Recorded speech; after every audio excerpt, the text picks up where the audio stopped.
meu nome é Cristiane Cabral de Leon e hoje apresento o artigo intitulado Conceitos, Problemas e Soluções na Técnica de Arco no Violino que buscam o desenvolvimento sonoro e interpretativo. A técnica de mão direita está diretamente ligada à produção sonora no violino.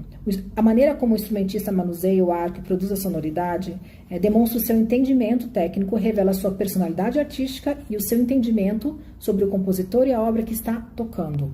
A técnica de mão direita demanda um estudo que exige adaptações do instrumentista.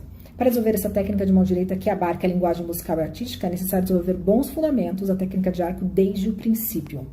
Este artigo faz parte de uma pesquisa bibliográfica iniciada durante o doutorado, que visa a compreensão e aplicação de conceitos técnico-artísticos, com o objetivo de ampliar e repensar práticas de ensino e performance.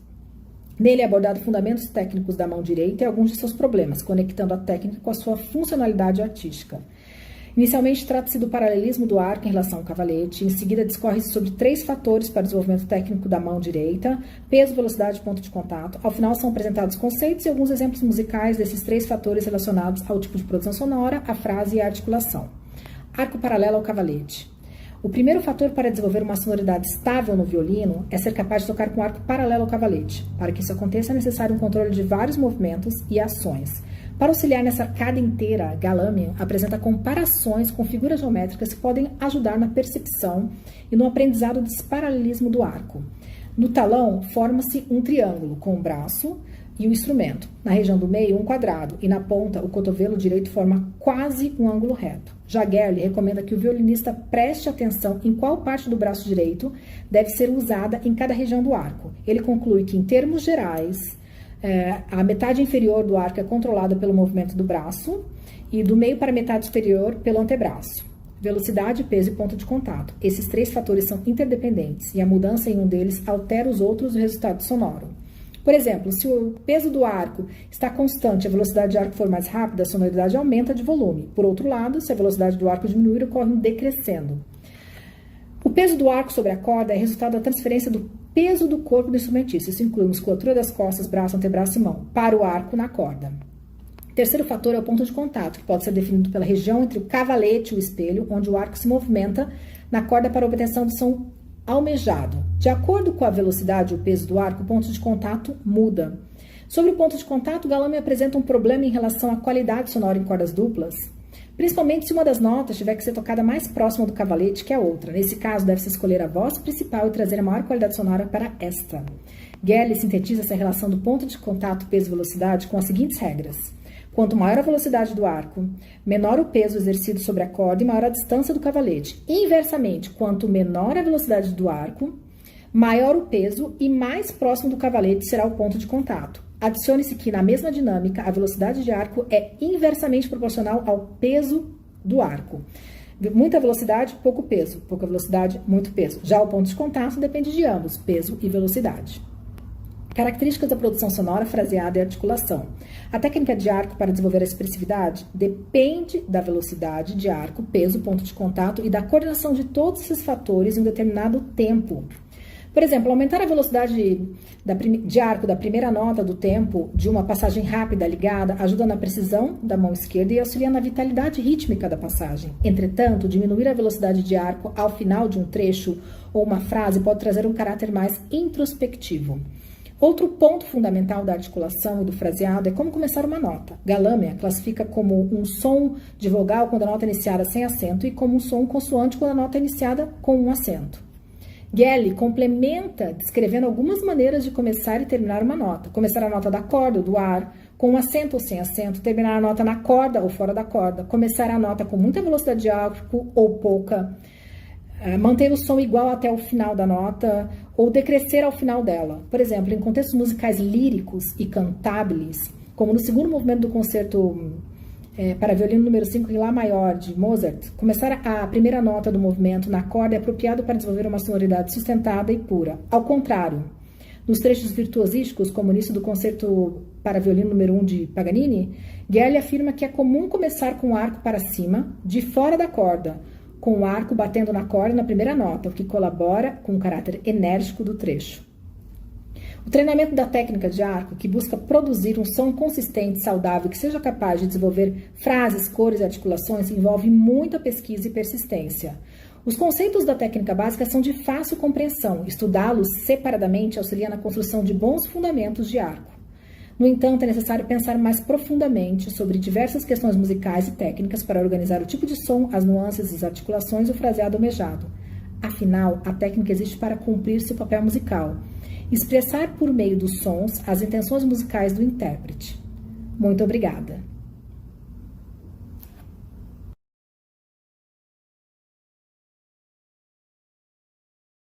Olá, sou Roger Deboben, mestrando em música pela Universidade Federal de Minas Gerais, na linha de pesquisa em performance musical, bolsista CAPES, com orientação do professor doutor Fernando Araújo.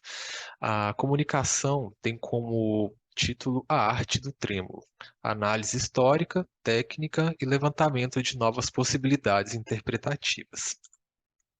A estrutura da minha pesquisa se baseia na contextualização da técnica do trêmulo, análise histórica e propriedades técnicas, possibilidades expressivas e interpretativas. O trêmulo é uma linguagem expressiva idiomática do violão, que se consolidou na literatura do instrumento em meados do século XIX, com compositores violonistas. Destaca-se Johann Caspar Merz e Giulio Regondi. O princípio expressivo que justifica a técnica do trêmulo se apresenta como uma alternativa para suprir a incapacidade do violão em sustentar uma única nota por um longo espaço de tempo, fator que impulsionou o desenvolvimento do trêmulo pelo viés da produção ilusória e parcial de uma melodia sustentada. A concepção técnica que se consolidou na literatura do instrumento, que caracteriza a técnica do trêmulo apresentada por compositores, violonistas e pesquisadores, consiste na prolongação de uma nota melódica mediante a repetição rápida da mesma pelos dedos anular, médio e indicador. Outro ponto que é válido salientar é o desenvolvimento do trêmulo ao longo da história da música. Supõe-se que a Fantasia de John Dowland seja a primeira peça em que o compositor explora a técnica do trêmulo, embora ele não assuma um protagonismo de uma condução melódica.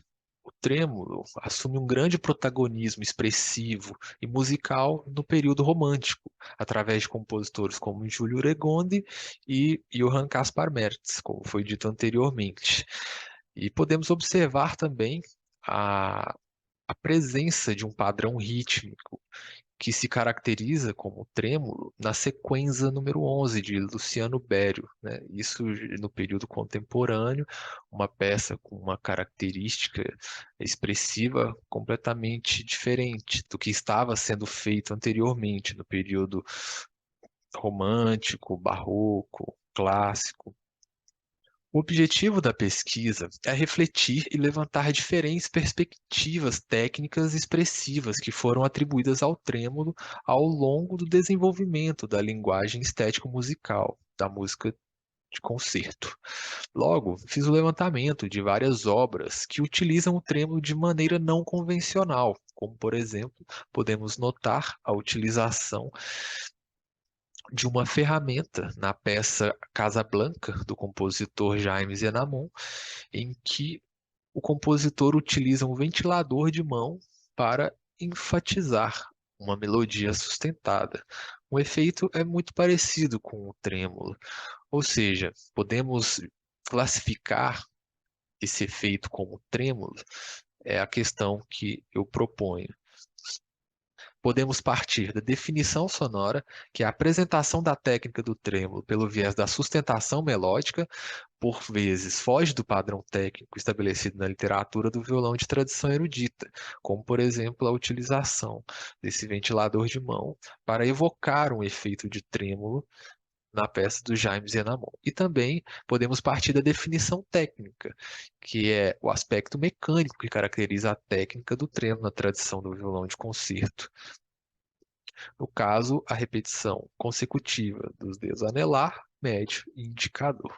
Por fim, o objetivo da pesquisa é propor a reflexão crítica acerca das diversas possibilidades interpretativas e perspectivas técnicas e expressivas atribuídas à técnica do trêmulo, buscando emancipar as convenções da técnica tradicional incorporadas ao violão nos séculos passados, como, por exemplo, a utilização de técnicas não convencionais com a tentativa de evocar efeitos de trêmulo. Tal aspecto é o elemento substancial para emergir novas possibilidades interpretativas na performance musical. Obrigado.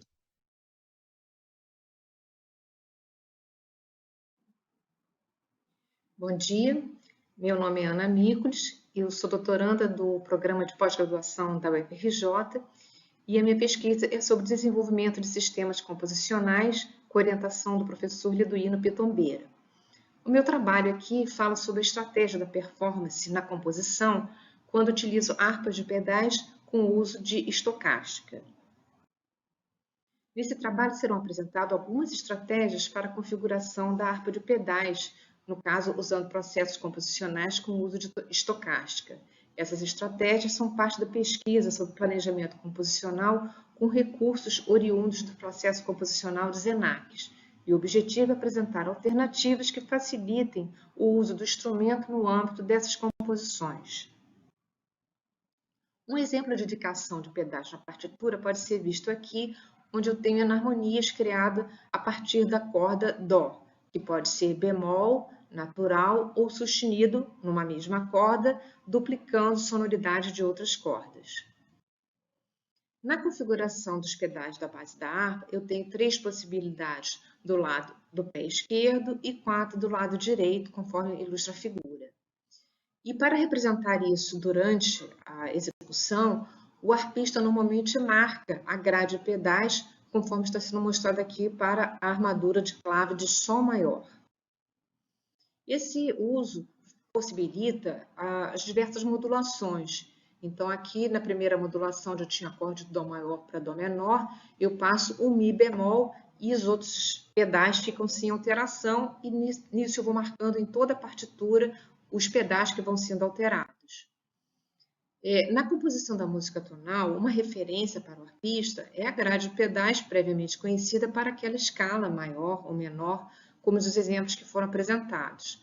Contudo, no planejamento composicional sem o uso dessas escalas e sem a sintaxe prevista com as modulações desse sistema, o arpista deve fazer uso de algum recurso que oriente na configuração do mecanismo de pedais.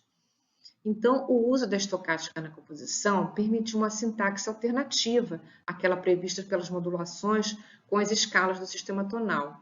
E essa possibilidade trouxe a necessidade de viabilizar o planejamento também da passagem de pedal nesse outro contexto. Então, na especificação de sistemas composicionais, que é o tema da minha pesquisa, foi elaborada estratégias onde o emprego do uso da estocástica é utilizado para transicionar novos possíveis conjuntos de classes de altura. E a composição foi inspirada na descrição da cidade de Doroteia, do livro As Cidades Invisíveis, que remete à possibilidade da escolha de um caminho dentre vários outros. E a estocástica aqui é utilizada como um recurso aplicado à música para fazer essa transição. Então, um exemplo aqui da matriz probabilística de transição, ela permite que eu vá de B1 para B9, porque eu estou 100% em B1, mas eu tenho a opção também de valores empatados que me dão mais de uma opção. Eu posso ir de B3 para B2 ou para B4. Também posso ir de B4 para B3 e B5, sendo que tem uma maior probabilidade de ir para B3. Com essa informação, eu montei também uma matriz de transição para os pedais da harpa, sendo que eu conheço da onde eu vim e o próximo estado, ou seja, o próximo conjunto para onde eu vou. Então, para fazer essa mudança, eu tenho que explicar a variação de pedais, como é que eu considero isso. Então, imagina que eu tenho valores possíveis, eu tenho 7 cordas e cada uma delas tem a possibilidade de acionamento de um pedal, e o nível de acionamento pode ser 0, 1 ou 2. Com isso, eu tenho 2 variáveis, o pedal escolhido e o grau de acionamento. E para obter a classe de altura desejada, eu tenho mais de uma opção, como mostra o quadro a seguir, onde eu tenho uma classe 0 que pode ser obtida tanto com x igual a 0, y igual a 1, ou com x igual a b e y igual a 2. Dado isso, eu posso fazer agora a composição considerando um destino e uma origem e sabendo que as classes que vão ser alteradas por inclusão ou exclusão vão me obrigar a fazer certas mudanças de pedais e que eu vou ter a opção, de acordo com X e Y, de remanejar esses pedais de acordo com a nova regra. O uso da representação gráfica sugerida facilitou a definição dos pedais e apenas duas informações eram necessárias, o estado inicial e o estado final. Além disso, em quase todas as situações, eu poderia acionar os pedais de forma simultânea, usando o pé direito e o pé esquerdo. Isso facilitava e trazia mais agilidade ao processo. E, finalmente, podemos considerar que, mesmo quando a alteração no conjunto de classes de altura forçava a mudança na grade de pedais, a configuração deles tornava-se fácil de execução com o sistema proposto. Essa aqui é a referência bibliográfica e gostaria de agradecer a todos pela participação aqui no 10º Congresso Internacional da Abrapem e me ponho à disposição para as dúvidas.